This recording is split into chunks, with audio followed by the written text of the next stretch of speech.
Mesdames, Messieurs, bonsoir. Ravi de vous retrouver pour votre journal. Voici les principaux titres que nous allons développer ce soir. Structurer et développer le café local. Les torréfacteurs et agriculteurs locaux ont créé un syndicat polynésien du café, gage de qualité pour ce produit made in Fénois. Le dépôt des candidatures est clos depuis 18 heures. Au total, 13 candidats concourront dans les 3 circonscriptions le 29 juin.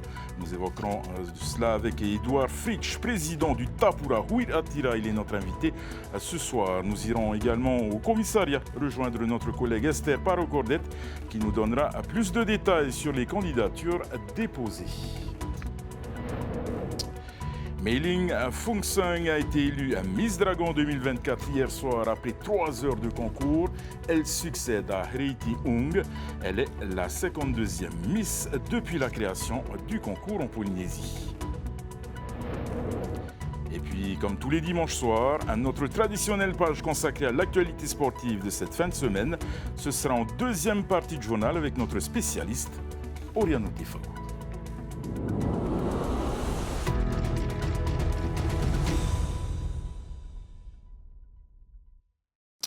C'est fait pour redonner à la filière café toute sa vigueur. Torréfacteurs et agriculteurs ont décidé de s'unir en créant un syndicat commun.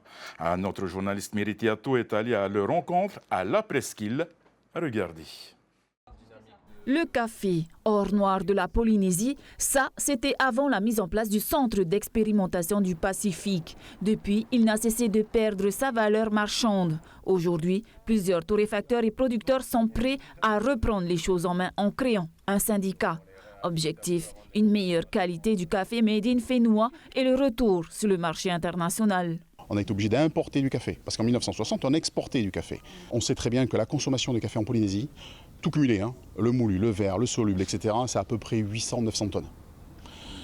Aujourd'hui, on fait 5 tonnes. Voilà ce qu'il y a à travailler. Ça ne va pas se faire en 2 ans, évidemment, ça va se faire sur 30-40 ans. Mais si tout le monde, c'est pour ça qu'on recherche des agriculteurs, et on essaie d'avoir des aides avec la DAG et le pays, si tout le monde comprend l'intérêt, je pense que ça peut aller un petit peu plus vite que sur 30 ans. C'est dans cette pépinière à Toahutu que Romain Bory, ingénieur agronome, soigne les plants de caféiers. Son rôle, apporter des solutions en agriculture biologique, mais pas seulement. Le café, lui, il aime bien être planté en forêt.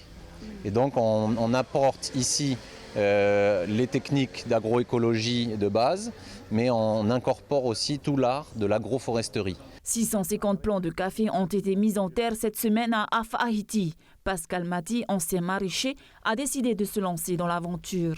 Même si le projet est en phase de test, ils font tous ses espoirs sur cette nouvelle activité, accompagnés par le syndicat et le pays. Ce qui est recommandé pour les semaines à venir, c'est de venir intercaler des arbres d'ombrage qui vont aider aux conditions de croissance de la plante. C'est pas plus compliqué que le maraîcher, je veux dire, c'est pareil, c'est quasiment pareil.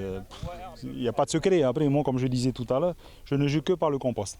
C'est vraiment quelque chose qui fonctionne très très bien. J'ai l'impression que d'ici l'année prochaine, je pense que ça va monter en fleurs. Parce que vu apparemment, ce sont des variétés précoces que je ne connais pas du tout. Et c'est une variété vraiment qui s'est adaptée à notre climat. Voilà. La création du syndicat permettra de structurer et dynamiser le secteur, mais elle permettra aussi de rassembler donc les torréfacteurs de Tahiti et créer du lien entre les transformateurs, les torréfacteurs et les producteurs de café, que ce soit sur Tahiti mais aussi dans les îles.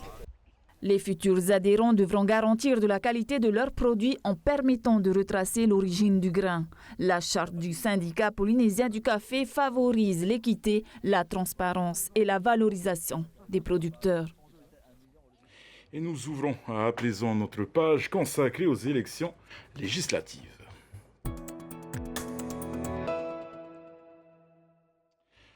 Ce matin, donc, les 3 candidats de l'Union des autonomistes ont fait le déplacement au commissariat pour déposer leur candidature. C'est officiel. Moirani Frebo, le candidat du Tapura aux européennes, se présente dans la première circonscription. La présidente de Aheria Porinetia, Nicole Sanker, sera candidate dans la deuxième. Pascal Haiti Floss du Amuteira Oteo Maori fera campagne dans la troisième circonscription. Et les candidatures étant closes, la campagne marathon va pouvoir commencer. Cette campagne sera plus courte que d'habitude puisque nous voterons le samedi 29 juin dans moins de 2 semaines. Donc découvrons ensemble les autres candidats de ce scrutin. Le point avec Esther Parot-Cordette.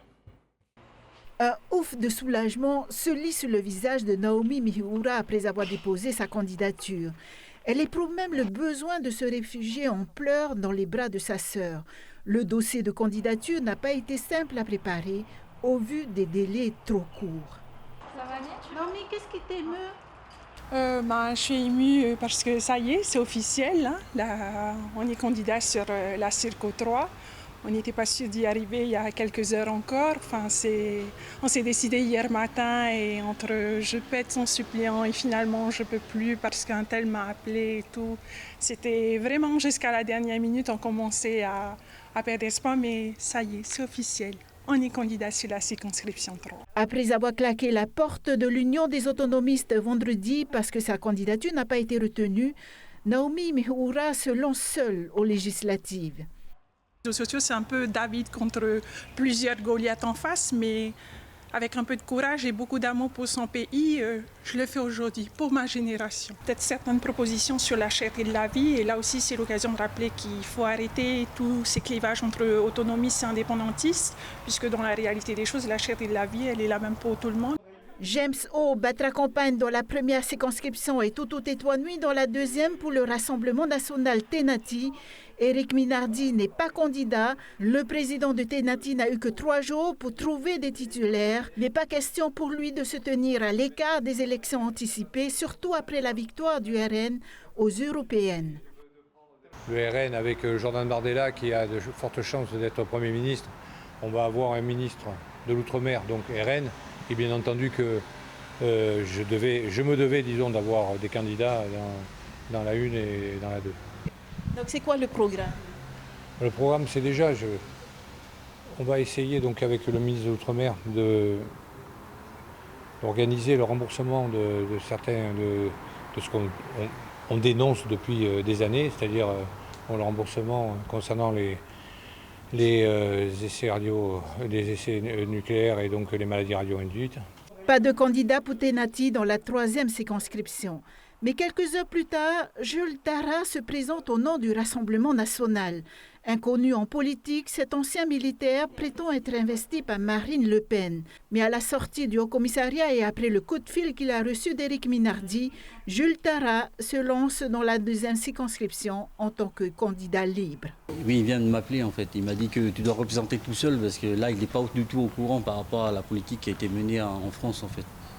C'est pour ça, comme c'est un député européen, donc il m'a contacté, donc j'ai son numéro, et voilà. Quand je vois la politique menée par les politiciens actuellement en Polynésie, ça se dégage de plus en plus et ça se voit justement les conditions de vie de la population. Ça se dégrade au niveau du pouvoir d'achat et tout ça. Quoi. Donc peut-être renouveler, il faut faire partir les anciens et renouveler en fait, la classe politique par des jeunes en fait. Les candidats sont donc en ordre de bataille. Reste à convaincre les électeurs. La campagne débute officiellement demain dans les 3 circonscriptions de la Polynésie française. Et puis les députés sortants ont déposé leur candidature en fin d'après-midi. Le Tavinihuit a rempli avec Temat Le Gaïk dans la première circonscription. Rahiti Buchin, le président de la Tahei Aouti, Moria sera son suppléant. Steve Chayou se retourne donc faire campagne dans la 2e circonscription avec son suppléant inconnu en politique. Tevahitoa à bord et un duo de femmes représentera donc les indépendantistes dans la 3e circonscription. La députée sortante Myriana Red Arbelo battra campagne avec Vanina Krula, l'actuel ministre du Travail. Le président du pays et le président de l'Assemblée ont accompagné les candidats au Haut-Commissariat. Et nous rejoignons tout de suite notre collègue Esther Parot-Cordette sur les marches du Haut-Commissariat. Esther, les dépôts donc, des candidatures sont clos depuis plus d'une demi-heure maintenant. Que pouvons-nous dire ce soir ?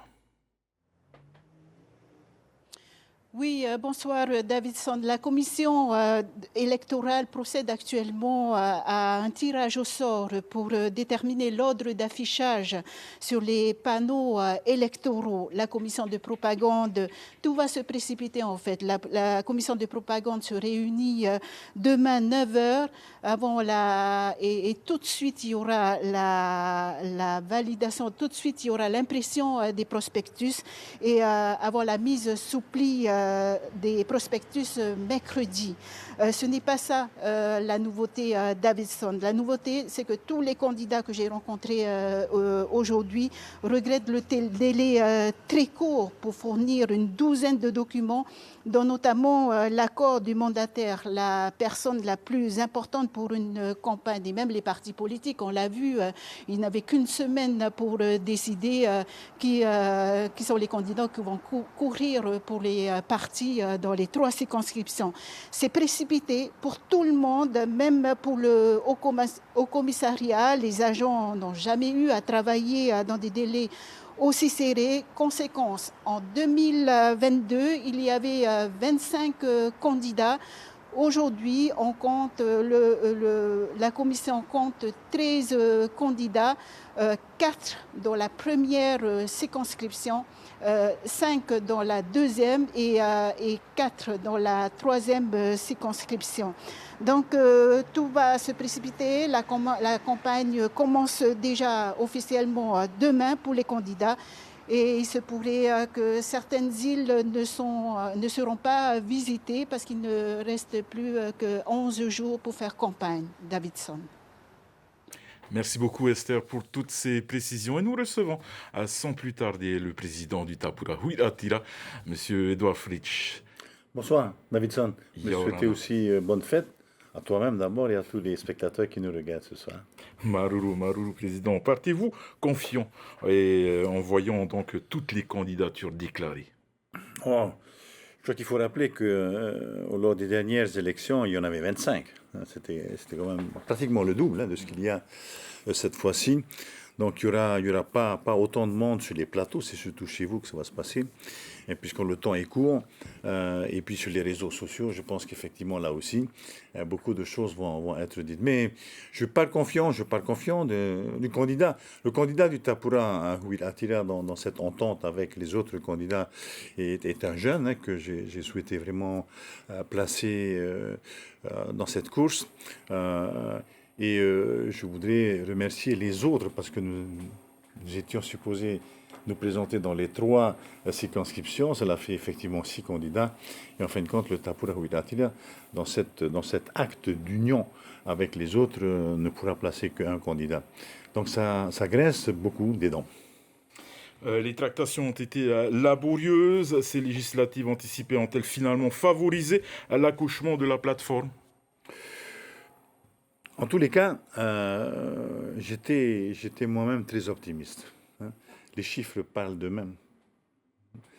Nous sommes la raison pour laquelle les indépendantistes ont gagné les trois députés lors des élections de 2019, je crois. Les dernières élections. 22, non, 19, c'est ça 22. Donc il fallait effectivement un sursaut. Il fallait pour nous tenter de nous réunir, puisque les chiffres parlent d'eux-mêmes. Et si l'on veut faire barrage à la politique d'indépendance d'Oscar Temaru, parce qu'il va de plus en plus loin aujourd'hui, les comportements de nos députés le prouvent à Paris. Le comportement du Taveni le prouve avec les accords passés avec l'Azerbaïdjan et les autres. Donc il nous faut à tout prix faire barrage. Et c'est ce que nous avons misé avec les autres autonomistes. Nous sommes 5 partis autonomistes dans cet accord pour 3 candidats, mais les autres vont nous soutenir aussi parce qu'on a la même préoccupation qui est d'ordre beaucoup plus important. Tout le monde a été un peu surpris par le retour aux urnes annoncé par Emmanuel Macron. Comment faire campagne en si peu de temps? Vous savez, les moyens modernes nous permettent quand même de faire campagne. Vous avez remarqué aussi que sur les autres candidats, beaucoup d'anciens candidats se représentent. Donc effectivement, pour eux, la campagne sera un peu plus facile. Les nouveaux candidats, eux, par contre, auront la tâche un peu plus difficile. Mais les moyens qui nous sont donnés, ne serait-ce que par la télévision, par la radio et par les réseaux sociaux, nous permettront de faire connaître rapidement et notre programme, notre profession de foi et nos candidats. Le Tavenir Attila soutient la candidature de ces 3 députés sortants. Pensez-vous que les vôtres feront le poids? Oui, ah ben bien sûr. Rappelez-vous que le choix des 3 candidats du Tavenir Attila a duré une semaine. Nous, on a passé une semaine, effectivement, à discuter avec nos amis autonomistes. Première chose, c'est de se mettre d'accord sur un programme, se mettre d'accord sur un pacte de non-agression. Ensuite, on a discuté, effectivement, de ce que nous allons faire ensemble, donc protéger l'autonomie, tout faire pour reconstruire la confiance avec la métropole.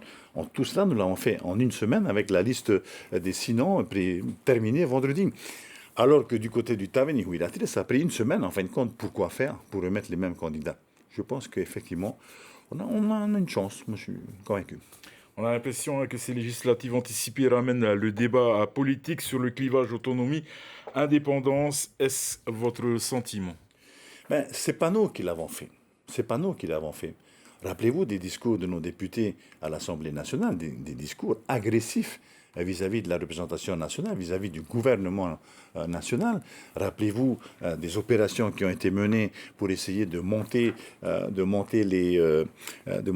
des pays hostiles à la France pour qu'ils viennent nous aider ici. C'est le cas de l'Azerbaïdjan, par exemple, qu'on a vu à l'œuvre en Nouvelle-Calédonie. Nous ne pouvions pas laisser faire ça. Et c'est la raison pour laquelle nous avons trouvé cet accord pour pouvoir nous battre contre ce type de déstabilisation. Lana Tetuanui a démissionné car le parti n'a pas retenu la candidature de Naomi Mihura. Sa fille, avez-vous acté sa démission? Pas encore. C'est un geste qui me va droit au cœur. J'en souffre énormément. Lana ne sera malheureusement pas la seule à s'exprimer ainsi. Je pense qu'il y en aura d'autres qui vont manifester leur désaccord. Enfin, ça va un petit peu ruer dans les brancards. Mais ce que j'ai envie de dire, j'avais averti tout le monde il y a une semaine. Nous avons besoin de cette unité des autonomistes. Cette unité ne peut se construire sans sacrifice, sans mal et sans violence à soi-même. Et effectivement, je ne fais qu'aujourd'hui cueillir le fruit de ce que j'ai souhaité, c'est-à-dire cette union. Et lorsqu'on fait partie d'une plateforme comme la vôtre, quelle est la difficulté à satisfaire chaque composant? L'intérêt supérieur du pays.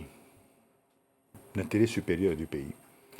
En l'occurrence, c'est le thème de l'autonomie qui est revenu effectivement sur le tapis, mais c'est aussi la crise économique de ce pays.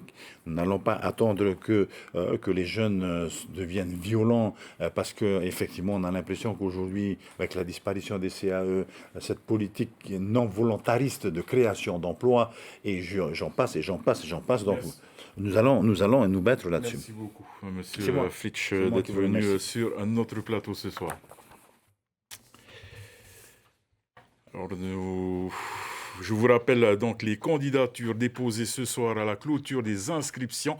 Dans la première circonscription, on retrouve 4 candidats à Temat et le Gaïk, à Moirani, à Frébo, Jackie Briand et Reihire O. Du côté, donc, dans la deuxième circonscription, voici les personnes qui se sont portées candidates. Steve Chayou, Nicole Sanker, Jules Hawata, Toutou Tetuanui et Jules Tara. Et enfin, dans la troisième circonscription, il y aura 4 candidats, Meriana Red, Arbelo, Pascal Haïti, Tati Salmon et Naomi Mihura. Meiling Fungsung succède à Heriti Ung après plus de 3 heures de show. Elle remporte donc la couronne Miss Dragon 2024. Elle est la 52e Miss depuis la création du concours en Polynésie, âgée de 24 ans. La tête bien pleine et les yeux pleins les étoiles. Elle a conquis le cœur de la communauté des Polynésiens. Retour sur la soirée avec Amere Teato et Juliano Tautou. Après plus de 2 mois de préparation, Mei Ling a été consacrée Miss Dragon 2024. Cela n'a pas été de tout repos pour elle et les autres candidates. Robe de soirée, maillot de bain et talent show, 3 passages qu'elle devait assurer devant plus de 1500 personnes. Un peu mitigée par rapport au stress, mais à la fois l'excitation. Je dirais un peu le maillot de bain parce que voilà, il y aura un show spécial. C'est vraiment le talent show qui me stresse le plus, c'est danser pour la première fois sur scène. Mais je crois à moi, je crois tout va bien se passer. Le stress commence vraiment à monter là, je pense, mais j'espère qu'une fois sur scène, ça ira mieux. J'ai un peu hâte de danser parce que j'aime beaucoup la danse, donc je vais pouvoir m'exprimer par le mouvement.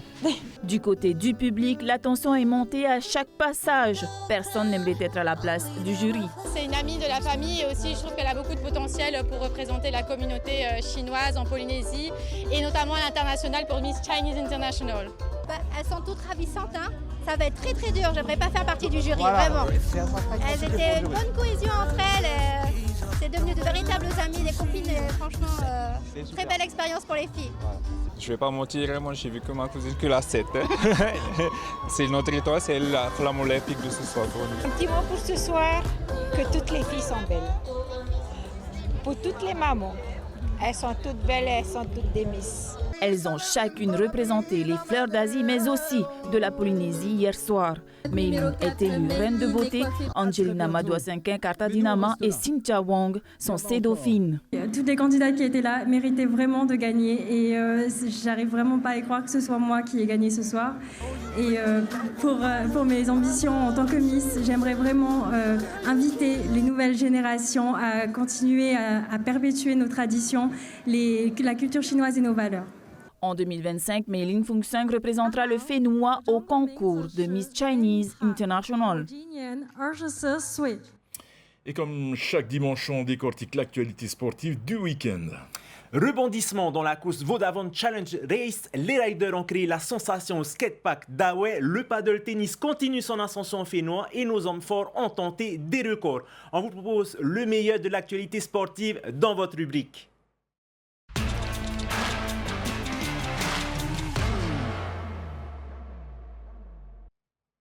Et finalement, pas de 5e victoire consécutive pour Shelba. À la suite de plusieurs réclamations après la course, Patrick Moux a décidé de pénaliser son équipe de 5 minutes. Conséquence, l'équipe au coquillage redescend à la 2e place et c'est donc Enviropol qui se retrouve en tête du classement. L'équipe menée par Tapwar Itametitahiou remporte donc cette 5e Vodafone Channel Race. On écoute tout de suite les précisions de Patrick Moux, organisateur de l'événement.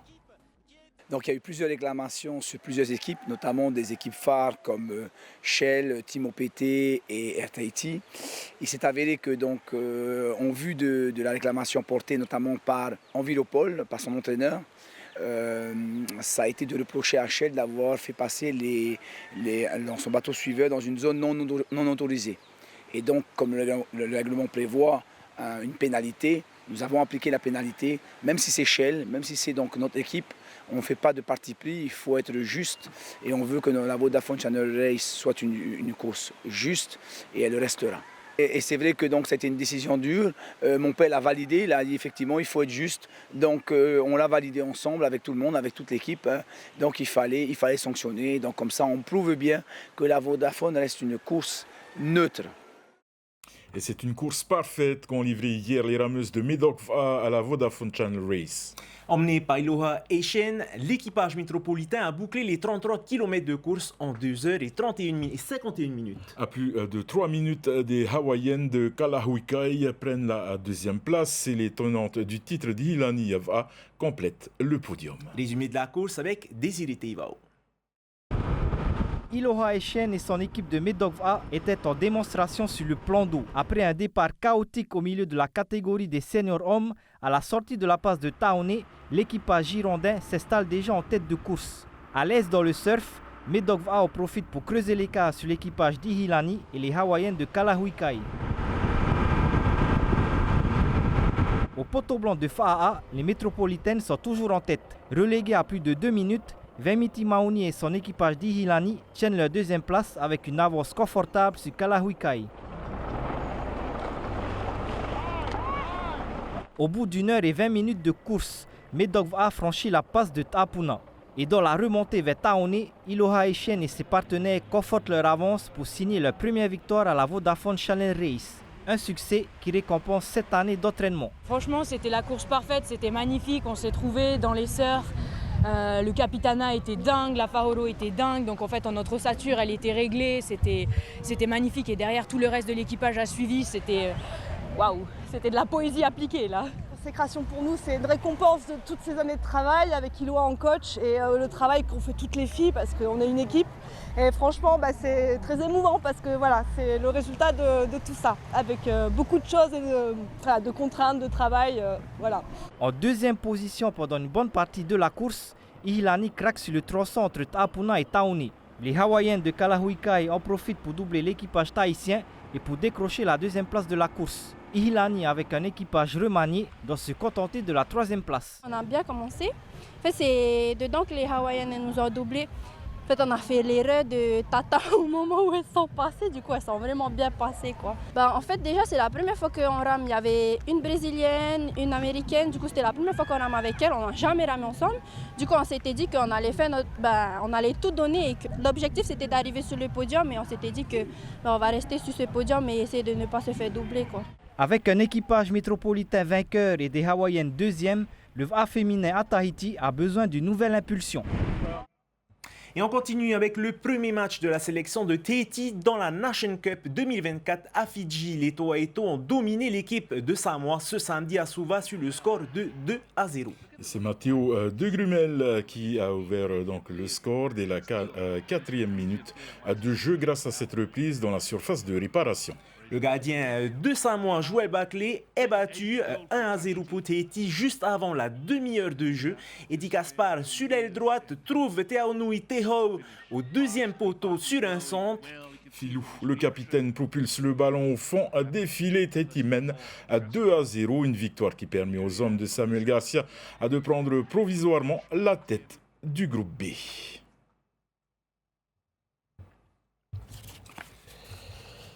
Et donc, on passe au skate. On passe au skate. BMX, puisqu'il y avait la grande compétition du FestiRide ce week-end. Tout de suite, reportage. Une sensation de liberté pour ces petits riders qui peuvent s'exprimer sans danger sur la route du skatepark. Je trouve que la journée était super. Il y avait une très bonne ambiance entre tous les riders.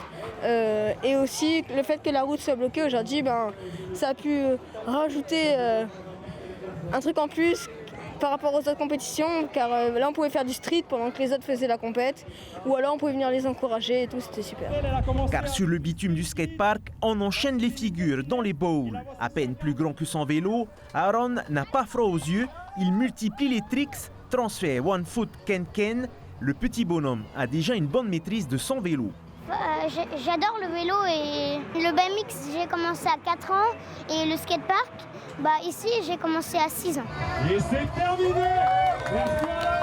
Du coup, il a commencé à faire dans le jardin et son papa lui avait fait des bosses dans le jardin, ça a commencé comme ça.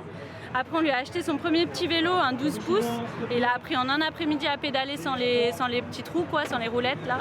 Et puis après, il nous a demandé des plus grosses bosses. On n'est pas forcément dans ce milieu à la base, mais on s'adapte. Et puis même moi, je me suis mis au vélo du coup. Voilà. La journée s'est terminée en apothéose avec la catégorie des skateurs pro. Les chevronnés de la discipline n'ont pas hésité à prendre des risques pour ravir le public. Comme toujours, on met le feu, dès qu'on peut, on le met. On a fait des petits transferts, on melonne, tranquille, on envoie le feu. J'en pense que c'est excellent de faire des événements comme ça, avec multisport. Il faut continuer, il en faut plus.